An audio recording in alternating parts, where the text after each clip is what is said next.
माता की जय।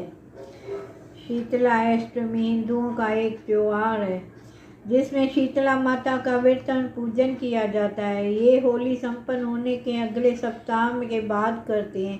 प्रायः शीतला देवी की पूजा चैत मास के कृष्ण पक्ष की अष्टमी तिथि से प्रारंभ होती है, लेकिन कुछ स्थानों पर इनकी पूजा होली के बाद पड़ने वाले पहले सोमवार अथवा गुरुवार के दिन की जाती है।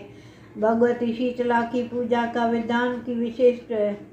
शीतला अष्टमी के एक दिन पूर्व उन्हें भोग लगाने के लिए बासी खाने का भोग यानी बसौरा तैयार कर लिया जाता है। अष्टमी के दिन बासी पदार्थ ही देवी को नैवेद्य के रूप में समर्पित किया जाता है और भक्तों के बीच प्रसाद के रूप में वितरित किया जाता है। इस कारण से ही संपूर्ण उत्तर भारत में शीतला अष्टमी त्योहार बसौरा के नाम से विख्यात है।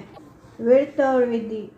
माता के प्रसाद के लिए एवं परिवारजनों के भोजन के लिए एक दिन पहले ही भोजन पकाया जाता है। माता को सफाई पसंद है, इसलिए सब कुछ साफ सुथरा होना आवश्यक है। इस दिन प्रातः काल उठना चाहिए, स्नान करें, व्रत का संकल्प करें, लेकिन विधि विधान से माँ शीतला की पूजा करें। पहले दिन बने हुए यानी बासी भोजन का भोग लगाएं। साथ ही शीतला सप्तमी अष्टमी व्रत की कथा सुने। कथा। एक बार शीतला सप्तमी के दिन एक बुढ़िया व उसकी दो बहुओं ने व्रत रखा।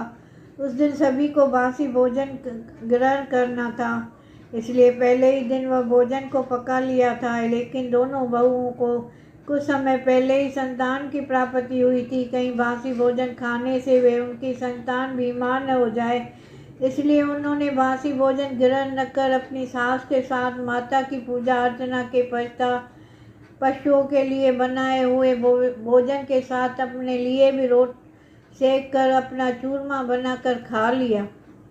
जब सास ने बासी भोजन ग्रहण करने के लिए कहा तो काम का बहाना बनाकर टाल गई। उसके इस कर्म से माता कुपित हो गई। उन दोनों को नवजात शिशु मृत मिले।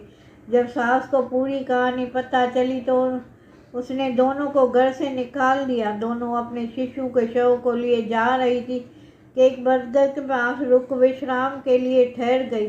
वहीं पर और वह शीतल नामक दो बहनें भी थी। वह अपने सर में पड़ी जुओं को बहुत परेशान थी। दोनों बहुओं ने उन पर दया आई, उनकी मदद कर सर से जुओं की कमी हुई, उन्हें कुछ चैन मिला।